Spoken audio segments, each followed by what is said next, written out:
Welcome to the NC Spin After Spin. Rufus Edmiston. The legislature is determined to move the SBI out from under the Attorney General's office, even as many believe we need an independent agency not associated with the administration. You served as AG for a number of years.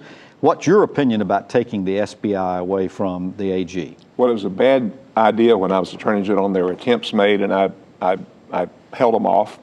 I'm amazed that the administration would want it, because the SBI that I know doesn't care who you are, where you are, who your boss is, they'll come after you. Now, as far as the lab goes, I've always said that the SBI lab should be under an independent agency totally for this reason. Right now, the SBI lab sort of tries to prove the case for the state. The SBI lab should be one that finds the scientific truth and nothing else. That I would put it under the Museum of Natural Science, because they have real scientists over there. Thank you for the After Spin.